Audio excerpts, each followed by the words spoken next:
You may be wondering why I said that we always take a ride. So we take a ride because when we take a ride, we increase our creativity by basically putting ourselves in a situation of anxiety. There are studies that show that when we increase our anxiety, it sort of primes our brains to be able to problem solve a little bit better. So this is why we ride. Not only that, but it's fun. Come on, that's the fucking point, right? So yeah, let's take this ride and let's get into the garden after. Peace.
What's up, guys? It's your boy Frugal Photo Rider coming at you from Durham.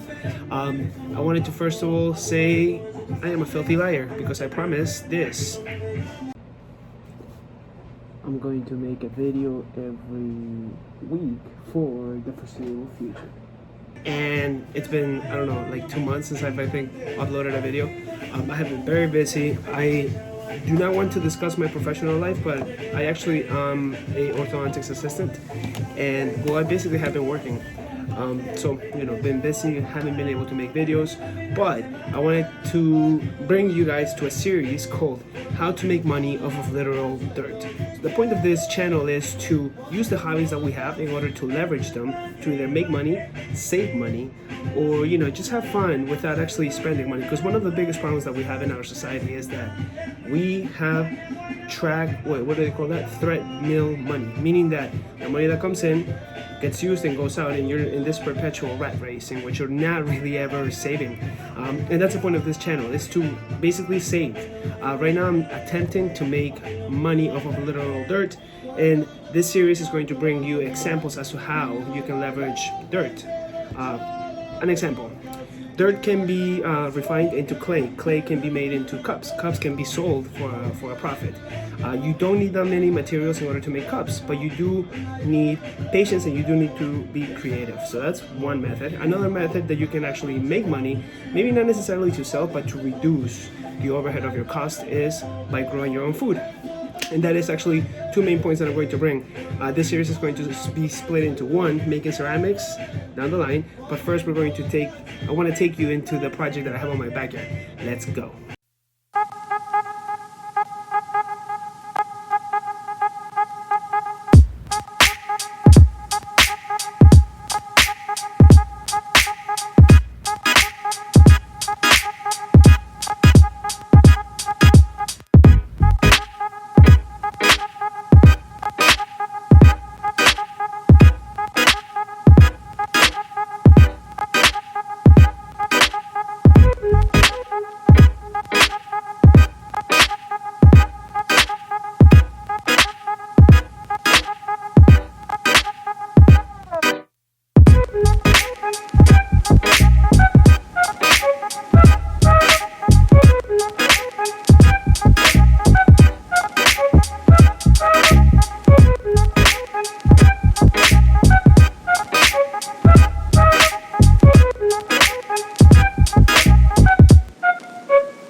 we have it, folks. I have built a greenhouse. Why did I build a greenhouse? So it's basically a tent that you use mylar plastic and make sure that it's clear so that light can penetrate. If you want to insulate it a bit, create 2 layers, and there's other methods in which you can actually heat it in the winter. But anyways, I am building this greenhouse because I want to grow my own food to reduce the cost of my overhead. By reducing it some, not all of it maybe, but by reducing some of it, you can use that money to invest into small upgrades in your life to make money down the line. So I am going to take you on a journey as to how you make money off of dirt. In this greenhouse, I will be using dirt as the medium to grow things that I can sell, I can eat, or I can, just look at, because plants are beautiful. Remember roses? Yeah, think about roses, right? So roses cost about, I don't know, a bushel can cost you like $30, a nice bushel. If you take care of it and you have the proper genetics, right? Like the long stem, the ones that are like straight, you can cut those, and during the romantic season of February, you can sell it at a higher cost. People do that all the time. So you're literally growing dirt. You're using dirt to grow a thing that you can sell down the line. I want to take the angle of trees, and bonsai trees specifically, because I have 2 trees outside my house that throw a shitload of seeds every fucking fall. And instead of just selling it, because I could sell it at $15 a pound to a company, which literally like just takes them, crushes them, and sells them again. But that's a lot, and I don't have the means to transport. So what I want to do is grow the seedling and create the little pot myself, and basically create a small bonsai tree and cultivate it. Of course, at first, since it's small, it's not going to be a lot of worth a lot of money.